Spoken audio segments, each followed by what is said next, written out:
నిన్నటి వరకు వ్యాపార సందర్శకుల్ని ఆకట్టుకున్న అంతర్జాతీయ విమానయాన ప్రదర్శన నేటి నుంచి నగరవాసులకు కనువిందు చేయనుంది. దేశ విదేశాలకు చెందిన వివిధ రకాల విమానాలు, హెలికాప్టర్లను 2 రోజుల పాటు సాధారణ ప్రజలు తిలకించవచ్చు. హైదరాబాద్ వేదికగా సాగుతున్న అంతర్జాతీయ విమానయాన ప్రదర్శనను నేటి నుంచి 2 రోజుల పాటు సామాన్యులు వీక్షించవచ్చు. దేశ విదేశాలకు చెందిన పలు విమానాలు, హెలికాప్టర్లు ఇందులో ప్రత్యేక ఆకర్షణ కానున్నాయి. రోజుకి 20,000 మంది సందర్శకులు రాగలరన్న అంచనాతో కట్టుదిట్టమైన భద్రతా ఏర్పాట్లు చేశారు. దీనికి అన్ని యాక్సిస్ బ్యాంక్ కేంద్రాల్లో 200 రూపాయల ప్రవేశ రుసుముతో టికెట్లను విక్రయిస్తున్నారు. గత అనుభవాల దృష్ట్యా ట్రాఫిక్ ను నియంత్రించేందుకు విమానాశ్రయం కార్గో ఏరియా వైపు, Hyderabad public school, Anand theatre ఎదురుగా ఉన్న వెస్లీ కళాశాల, జింఖానా గ్రౌండ్స్ వద్ద పార్కింగ్ ప్రదేశాలను గుర్తించారు.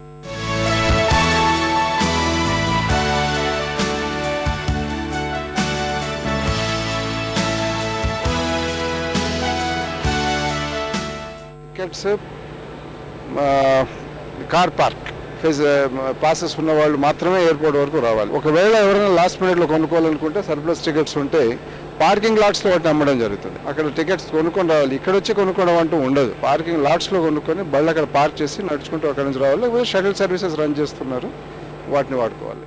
ఇప్పుడిప్పుడే విస్తరిస్తున్న భారత విమానయాన రంగం, విమానాశ్రయాల ఆధునికీకరణ, మౌలిక సదుపాయాల కల్పన, విమానాల విక్రయం, నావిగేషన్, భద్రత, నిర్వహణ, శిక్షణ, ల్యాండింగ్, విడిభాగాల విక్రయం తదితర రంగాలకు గత 3 రోజుల ప్రదర్శన ఎంతగానో దోహదపడింది. వ్యాపార సందర్శన ముగియటంతో బోయింగ్ 787 డ్రీమ్ లైనర్ ఢిల్లీ వెళ్లిపోయింది. బేగంపేట విమానాశ్రయం, ఎయిర్ ఇండియా సిబ్బంది ఈ కలల రాణికి ఘనంగా వీడ్కోలు పలికారు.